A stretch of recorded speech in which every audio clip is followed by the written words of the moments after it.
Hello and welcome to the World Wanderers podcast, your source for travel stories, travel destinations, and travel philosophy. I'm Amanda. I'm Ryan. And we're your hosts.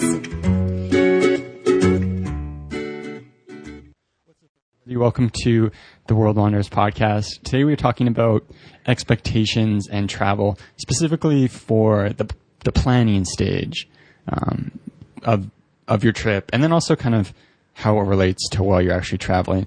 But before we jump into that, we want to give a big shout out to our newest Patreon supporter, Rosie. Thank you for supporting the show. And if you guys would like to support the continuing creation of this podcast, you can go to patreon.com/theworldwanderers. And when you decide to support the show, there are some cool bonuses and things of that nature. So definitely go check it out. Yeah, like postcards from us from Asia. Yeah, we recently sent out a round of postcards to some of our bigger supporters.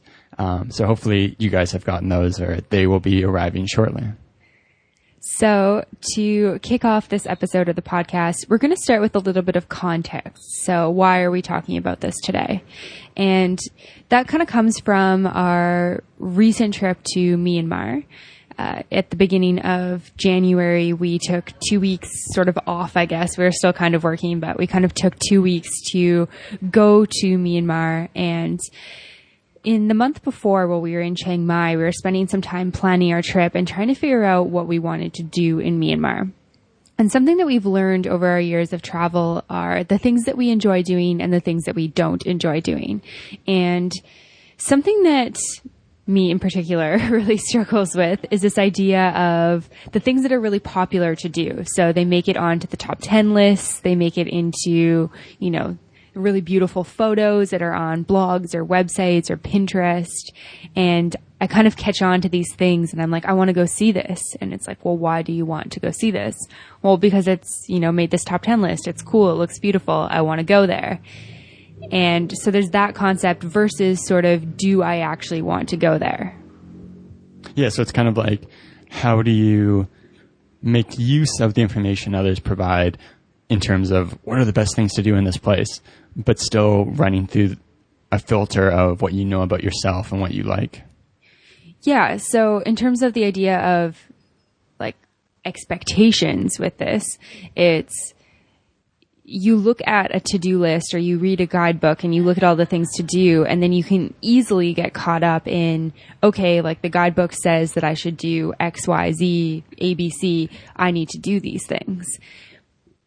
But being able to look at what it says and analyze what you actually like and do not like doing.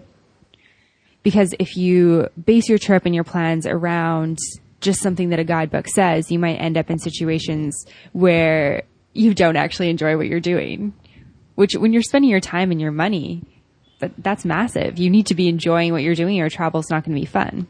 Yeah. So this was something that I think we've experienced a lot as we've traveled.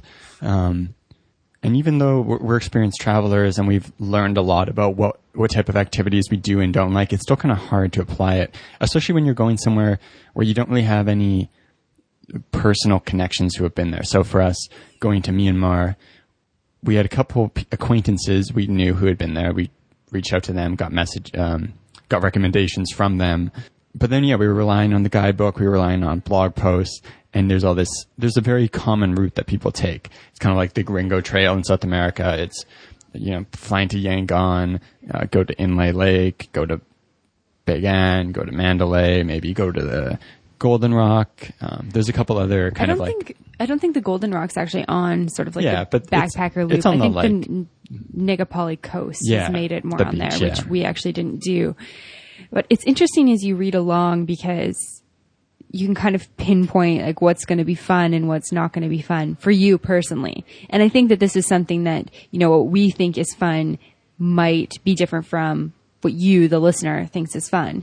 And it's really easy to get caught up in, I need to do X, Y, Z. So Asia doesn't have as many sort of like checklist items. I think of somewhere like Rome or London or Paris. So let's use Rome as an example. So you tell your friends that you're going to go to Rome, and your friends have seen photos of the Pantheon and the I was going to say Arc de Triomphe. It's the Trevi Fountain. Yeah, the Trevi Fountain. Colosseum. And the Colosseum. And Is it just seems like... not in... Is it the Parthenon? I don't know. I think Parthenon's Greece. One of them's Rome, one of them's Greece. I think it's Pantheon is in Rome. But so the Colosseum. If you were to tell your friends, oh yeah, I've planned a trip to Rome, but no, I'm not interested in the Colosseum. Which the Colosseum's really cool. I think that it's worth visiting. But maybe you have zero interest in it and you really want to go to Rome for the coffee and the food, and it's not really about the architecture for you or the old buildings. And this is just a hypothetical example. There's sort of this pressure that's like, oh, you're going to go here but not do this? Like, are you crazy? Yeah, even so somewhere, like I think it's in Europe, there's very firmly established like to do things. So even somewhere like Myanmar, you get that pressure of like you're staying in a hostel, and I feel like it's like if you were, for example, to go to Yangon for 2 weeks. If you were to tell someone that at a hostel, I feel like you'd get really weird looks because everyone there is doing the exact same loop. Not the exact same loop, but everyone is at least doing the loop to some degree. They're going to Mandalay, they're going to Inle Lake, they're going to Bagan. Yeah, I mean, so not everyone, but the majority of people are doing that. So the topic of this podcast kind of revolves around, looking at what the guidebook or the blog posts or the photos tell you to do and what people tell you to do, and being able to separate yourself from, oh, I didn't want to do that. So I think that the way that it hits me the most is like person-to-person conversation. And I really don't like the conversations where you sit down with other travelers and it becomes sort of this competition where it's who can one up who on the coolest country you've been to or the coolest tourist site you did. And I really, really dislike when the conversation turns to, oh, you went here, but you didn't do that. And it's almost sort of a shaming type thing. Yeah, well, it's like a competitive thing. And it's funny because it's like popular places become uncool. And then to be winning, you need to go to places that are like near those popular places but are more cool. Yeah, but I think that's even a step further back from what I was getting at. It's this concept that if you don't go to these places that are popular in photos or blog posts or guidebooks or made popular by popular culture, then it's almost as if you haven't even experienced that place or you haven't got a feel for that country or that city.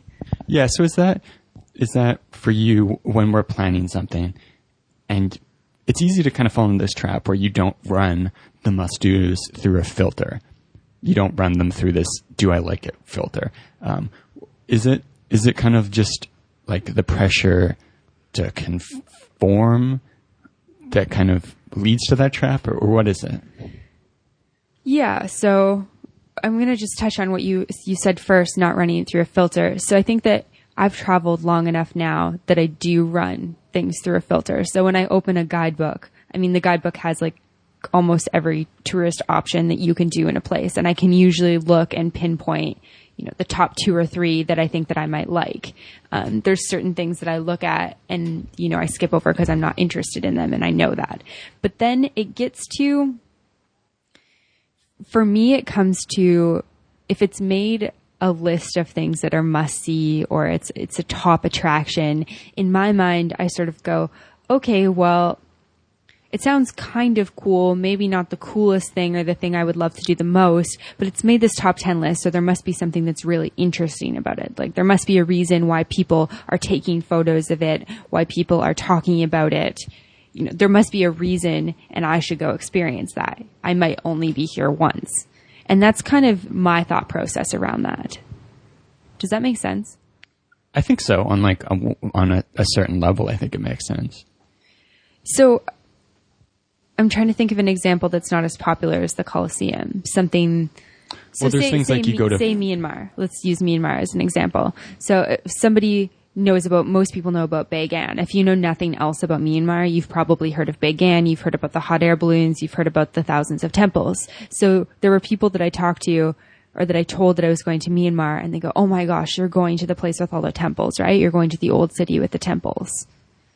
that's what people are talking about with Myanmar, because it's photographed, it's captured, it's on the front of guidebooks, it's, made it into National Geographic. And so it becomes something that in my mind, I'm so excited for. Bagan was the thing that I knew the most about with Myanmar, and that I ended up being the most excited about because people were talking about it. Yeah. So that's almost like the part of it where it's like you travel to look cool in the eyes of others. And since others only know the super popular stuff, you can only really go to those places if you want your friends to feel, if that's, cause part of that validation of traveling comes from that. Yeah, I think there's a certain level of wanting to look cool around travel. And just wanting to sell your experiences to others. To say like, oh, look, I'm at the end of the world. I'm at the Colosseum. I'm at the blah, blah, blah. Yeah, I'm at, the middle of the earth. Mitad del Mundo. Not the coolest tourist attraction, but I can say I went. And I think that for any of us as travelers who have traveled, you attach traveler as part of your identity. It's kind of attached to your ego. So then ego kind of gets in the way when you're making these decisions about what you're going to do or what you're not going to do in a place, because you hear that something's cool and it's cool for a reason. It's popular for a reason. So then you want to go too. Well, you think it's popular for a reason. Yeah. And you don't really put it through this filter of, am I actually going to like it? Or at least I don't. It kind of goes to this level of, okay, people are talking about it. People are photographing it. It's making these lists of things to do. It must be cool for a reason. I should go check it out. I may only go to Bagan once, or I may only go to Myanmar once in my life. So I want to go to Bagan because that's what people are talking about in Myanmar. Yeah, and I feel like this almost affects us while we're traveling more on a city level than on a what to do within a city level than a what cities to go to level, because the cost is lower when you've arrived in Yangon, and then you're like, oh, okay, the top thing to do here is to go to the Shwedagon Pagoda. Sorry for the pronunciation. Yeah, so you hear that's the top thing to do there, and then you're like, well, it's the top thing to do in this city, I've got to go do it. Versus when you're looking at a country and you're planning out which cities do I want to go to, you're probably going to think more critically about that because there's a higher cost involved.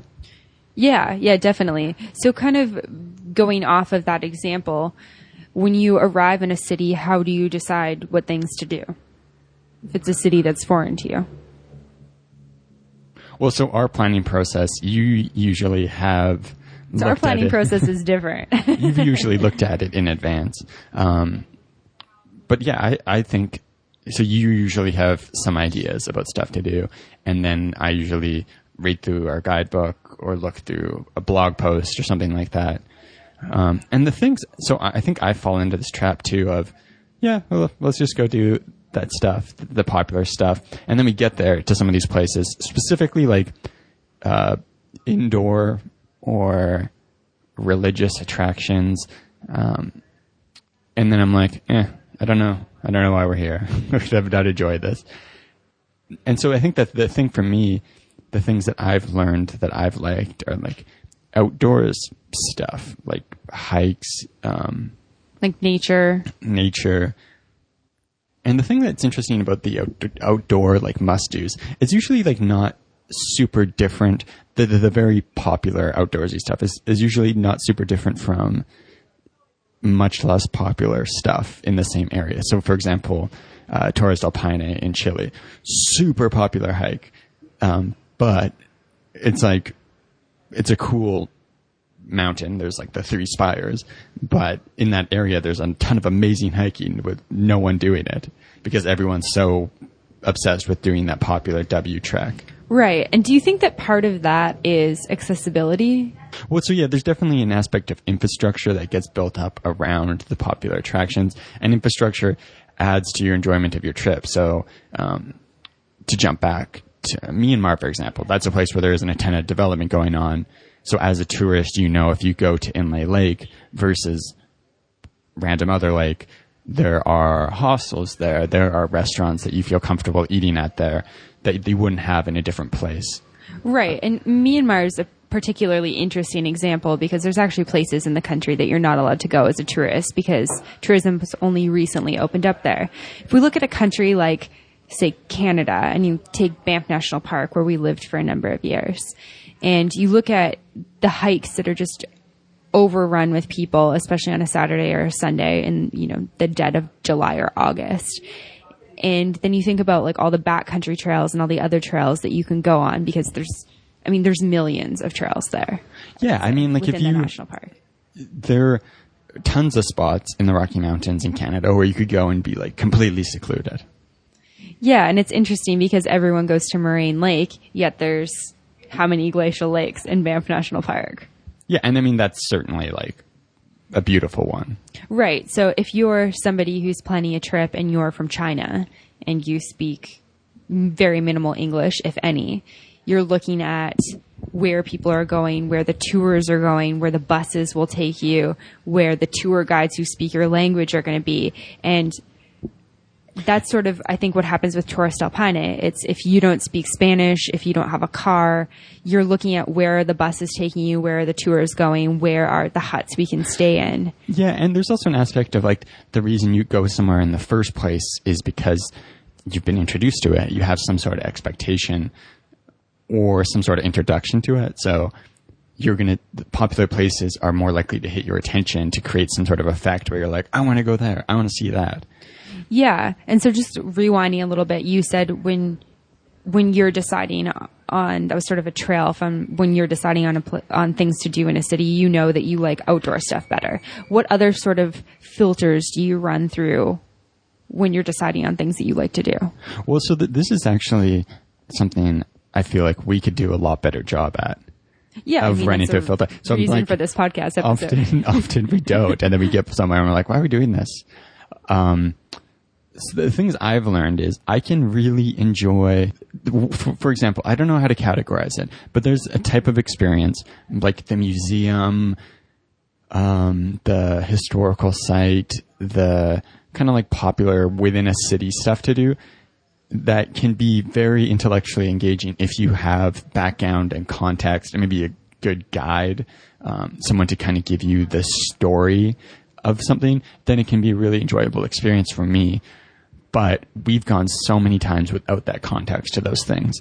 Like, more times than not. Yeah, like going to, so many cathedrals, so many stupas, museums, art shows, stuff like that. And then you get there and you're like... When have we gone to an art show? I just was trying to look for a word to differentiate museum from art museum. Okay. And without the whole historical context, even somewhere like the Temples of Angkor, we went there and it's a beautiful, beautiful place to photograph. But after a few hours without the context and the story, you're kind of like, okay, I've seen it. Yeah, and it's interesting. We actually got an iTunes hater on our episode on Cambodia, and I mean, our episode's super old. It's when we first started podcasting. I don't know how good that episode is, but I think what we were trying to convey there was the honesty in having never learned in Canadian high school social studies classes about the history of Cambodia or Angkor Wat and not knowing about it and arriving there and being like, oh, this is like a popular thing to do. We should probably go do it. And obviously enjoying it. It's absolutely beautiful. It's a breathtaking temple. But when you don't know the history of it or you don't know any background on it, it makes it repetitive to spend 2 days there. And I think that we found the same thing in Myanmar because there's pagodas and stupas everywhere. And if you don't have any context, they kind of all look the same. I mean, I feel like with that, even if like the level of knowledge you need to have to truly appreciate seeing like 30 different temples would be quite high. Yeah. I think though, like you were talking about with the most popular and most significant temple in Yangon, the Shwedagon Pagoda, I think that taking 10 minutes to look it up on Wikipedia, read about it in the guidebook, understand why it's the most important temple in Myanmar makes your experience there so much different than just showing up and being like, okay, it's like super busy here. It's another golden temple. We've seen how many of these golden temples now. it doesn't look different. It doesn't signify anything different if you don't have any context for it. So having context for the things that you're doing and not simply just going to things because your guidebook says to do it, actually understanding why your guidebook's telling you to do that, why it's important for that city or that country, I think makes a huge difference in your experience. Yeah, definitely. So one of the challenges that comes along with learning what you do and don't like is that sometimes it's not easy to know what you will or won't like. One of the great things about travel is that it can kind of push you into new experiences that you didn't know you would enjoy. So, for example, we had Rory on this podcast a little while ago talking about how he's really learned to love hiking. And before traveling, he wasn't really into hiking, but there's enough of these places you go and it's like, oh, this is the to-do hike. And so you do it, and then you're like, wow, I actually really enjoy that. Yeah, he's got some good stories around that. Yeah, so that's a really good way where if you're just focusing on doing what I like, I'm not going to do any of the must-dos unless I like them. There's this kind of balance you have to do between trying new things and doing what's comfortable, and knowing that doing what's comfortable isn't always, that's not your filter, right? You don't do, what are the must-dos? What do I feel comfortable doing? It's like, I guess the question is, how do you balance out kind of looking at this list of options, knowing some stuff about what you like, but also wanting to push yourself out of your comfort zone? Yeah, for sure. I think that that's a good point, is when you first start traveling, I think, dive into all the things that kind of remotely interest you and that your guidebook says to do, and kind of figure out, okay, I really enjoyed going to this temple, or, oh, I didn't really enjoy going to that church. I'm going to not do that again. Or understanding why you do or do not like it, figuring out how you like to spend your days. If you like spending time at coffee shops and restaurants, maybe food is your thing. Maybe food is what drives you to travel. Figuring out that for yourself, because there's no right or wrong. And I think that that's the biggest thing that it's easy to get caught up in. I know that for me, I feel a certain level of, am I a bad traveler because I don't want to do this? Should I just go see it because my guidebook tells me that it's really important for me to see? Maybe I shouldn't be traveling. Maybe I should just go home and stay curled up in my room because I clearly don't like to get out. That wormhole can be so deep in shame and guilt, and it's not good. Yeah, that's kind of like the practical on the ground part of this. So beforehand, this like desire to do popular stuff kind of influences how you plan your trip. But then when you're actually traveling, it takes away some of your enjoyment sometimes, because some days you wake up and you just feel like, oh yeah, I don't care that I'm in Thailand. I just want to eat Mexican food and watch Netflix. And there can be a lot of guilt associated with that, or this feeling of like, oh, I'm a shitty person because I could have done this at home. But right. There's nothing wrong with just like doing what you like to do. There's nothing inherent about being somewhere new that requires a certain set of activities of you. Yeah, it's kind of interesting though when you start admitting that stuff to people, because some people will admit the same thing, like, oh yeah, I was really craving a comfort of home as well, and I went and did this to kind of meet that need. Whereas other people will try to shame you as if you're bad. Oh, you thought that was challenging? Like, what's wrong with you? And I think But it's never really that upfront.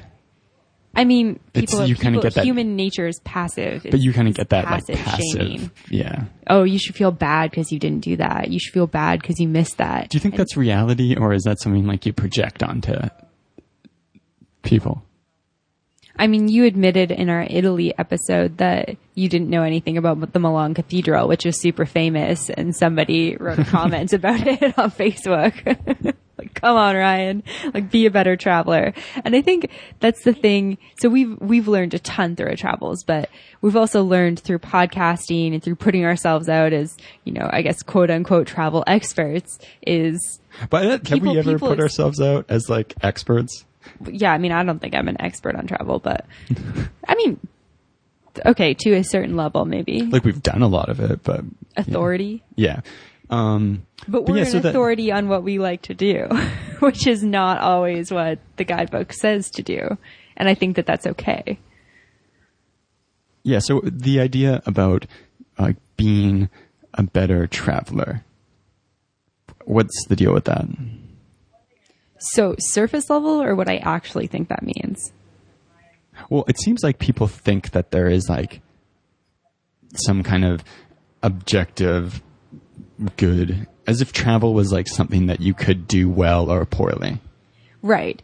I think that there's sort of this, I don't know, overarching idea or concept that people will project out that if you don't do certain things or you don't like certain things, why are you even traveling?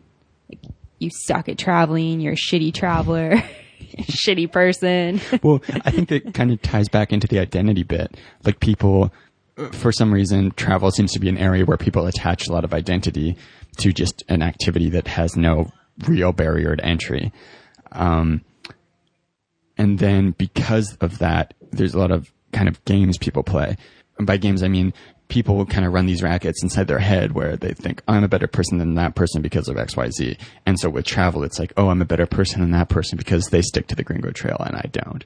I'm a better person than that person because I eat street food and they don't. I'm a better person than that person because they spent yesterday watching 7 episodes of Man in High Castle and I didn't. Yeah, I think that that's definitely a great point. And street food is one that I'm going to kind of continue with as an example. You and I both have fairly sensitive stomachs, and we've also both had food poisoning a lot in the past. And for us, it's like we can look at places and kind of think to ourselves, I'm not going to eat there because the risk of diarrhea is high. In Shanghai, we were talking about how we didn't really eat that much Chinese food because I don't eat meat. And we saw sort of the way they were cleaning some of the dishes on the street. And to us, that's, you know, a risk of diarrhea. I'm not going to eat the goose because I don't want to get sick. And it's really easy for people to be like, oh, you're missing out on this experience. But for me, getting food poisoning in a country is not a good experience. So I guess making it practical, the message we're kind of trying to send is be less focused on doing the popular stuff, but being more focused on doing you, kind of doing the things that are going to make you happiest while you're traveling. How do you like practically go about that? Yeah, that's a great question, especially if you're new to traveling or you haven't traveled before. I think it's trial and error to start with. It's picking up a guidebook or looking on WikiTravel or looking on blog posts about what different people like to do, making a list of what you think you're going to like to do, going about your trip, doing those things, and being consciously aware of, am I enjoying this experience? What could make this experience better? So say you go to the Milan Cathedral, but you have no context for it. And you're like, yeah, it's beautiful. You can take cool photos of it. I enjoyed this experience moderately, you know, but it seems like it could be really great. How could it be better? Okay, I could do research about it. I could hire an affordable guide to take me there and talk about it. I could do maybe an audio tour if they have that, because sometimes those are worth it. I know I went to, the name of the house is escaping me right now, but there's a massive, massive mansion outside Asheville, North Carolina. And it costs $50 or $60 US to go, but it's like the biggest private. Biltmore? Biltmore, yeah. The Biltmore. It's the biggest privately owned home in North America. And I was there. I wasn't sure if I was coming back to Asheville ever. I don't really have any reason to go back to Asheville other than it's a cool area of the U.S. And so I was like, okay, I'm going to do it. It's expensive, but I'm going to do it. So I walked into this massive home. It's got hundreds of rooms. And I walked by the audio table because I don't usually do those things and they cost extra money. And I'd already paid $60 to be there. And I started walking and I was like, this home's cool, but I don't have any idea what's going on. So I went back and I paid the $13 for the audio guide. And yeah, it was $13. That's kind of immaterial money, but I also don't make that much money. So it is, you know, that's a meal for me, at least. It's some groceries that could feed me breakfast for 4 or 5 days. And it was so worth it to spend that $13 because it made my experience entirely better. I had context for what I was seeing. I understood why the house is so historical. I understood the history of it, how it was built, how the family had that much money in that time, why it was built, how it was, the movies that had been filmed there. It just made my experience infinitely better to have that audio guide for $13. So I think that looking at how you can make your experiences better in that way is huge. Yeah, and kind of recognizing that just going to look at things isn't going to be that engaging unless those things are awe-inspiring. Or if you have previous context for them, if you already understand what they are and why they're important, or why they're important for you. Or if you're just interested in photography. Had I had, if $50 was immaterial to me and I just wanted to go photograph the Biltmore, I probably could have gone and learned nothing about it and just taken really, really good pictures because it's beautiful. Quite. And so I think the next thing with that is after you've traveled a little bit more and you kind of understand the things that you enjoy doing is following along with that. So for me, it's really easy to get caught up in other people telling me what's cool, guidebooks, blog posts, and kind of being able to look at that and filtering it through this. Will I actually like this once I'm doing it? If I pay for this day tour, am I going to spend the whole day wishing I hadn't paid for it and feeling bad because I feel that way? Or am I going to really have a great experience? Am I really going to enjoy myself? So putting it through that filter of, is this something that I'm going to enjoy or not? And then basing your decisions off of that and not off of what other people expect you to do while you're in a certain place. Yeah, and then I think the thing that you develop as you travel more in this area is a nuance between, and hopefully you develop, is a nuance between this makes me feel nervous, so I don't want to do it, or this makes me feel bored, so I don't want to do it. Like, there's plenty of experiences where I felt resistance to do something, that it's not because I don't think I'll like it. It just makes me uncomfortable. And so I'm like, no, I don't want to do it.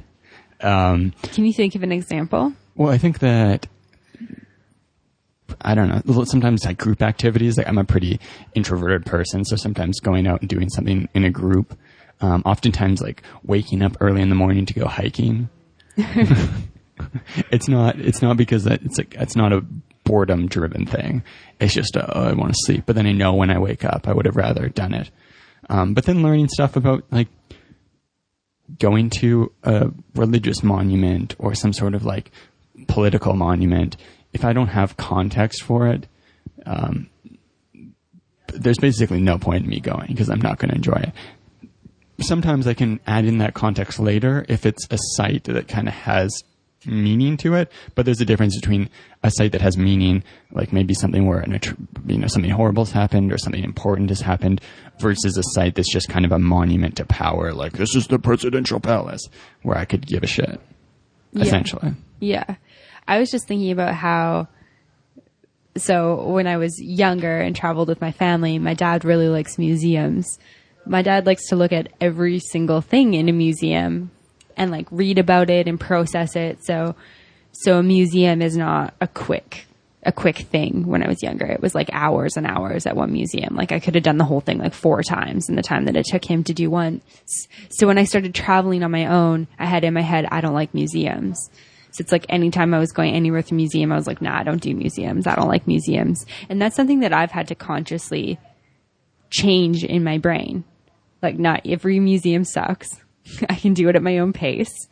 And whoever I go with, just being very honest about the fact that, I'm happy to go to this museum. It sounds interesting. I'm probably not going to want to spend more than an hour here.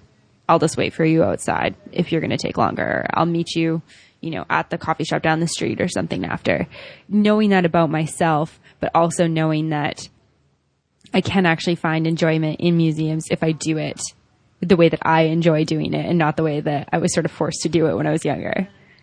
So I think that you can learn these interesting sort of like quirks about yourself or just interesting things about yourself and then work your trip around those things. Yeah. And it's like a difference between doing all the stuff that your friends would expect you to do and kind of being motivated to be like a character in your friend's life versus like just actively living your own life and doing stuff because it's going to make you happy. And sometimes that means like going to a city and doing like absolutely nothing popular. Popular in terms of touristy stuff, but maybe just doing stuff that's popular in terms of what the locals do. And what the locals do is often kind of this cosmopolitan, globalized thing, which isn't that different from home. But since it is a different culture, it is still distinct. Yeah, and I think that not getting caught up in you need to do this to be a good traveler. You need to do this to be a traveler in general. And I think it's really important not to worry about being a good or a bad traveler, because there isn't really such a thing. It's really easy if you identify with being a traveler, if it's part of your identity, to think, oh, I'm not a good traveler because I didn't do activity X, Y, Z. But there's no real good or bad traveler. There's just traveler. And if you're out exploring the world, you can identify as a traveler if you want. Or more than that, you don't even have to attach that to your identity as a label. You can simply have it as something that you enjoy doing, something that you get growth and personal development from. And don't let people shame you into feeling like you should identify as a good or a bad traveler, because that's also an easy trap to get caught in, and something that I've gotten caught in a number of times in the years that I've been traveling. I think that it's really important to be confident in the decisions that you make, be comfortable in knowing that you don't like doing certain things or you do like certain things, and just being okay with that. Yeah, and just being comfortable with the process of learning that stuff you like and building resistance to the pressure to just do stuff because it's popular. Yeah, definitely. So we would love to continue this conversation with you. If you've had an experience like this, or you're about to start traveling and you're not really sure what you want to do, definitely send us an email, send us your thoughts on this topic, what your experiences have been. It's info@theworldwanderers.com. We would love to hear from you. To find more information, relevant links, and photos talked about in this week's episode, check out theworldwanderers.com. If you have a question, comment, or feedback, send us an email at info@theworldwanderers.com. Join our community on Facebook at The World Wanderers or on Twitter at World Wanderers 1. As always, thanks so much for listening. Have a great day. Bye.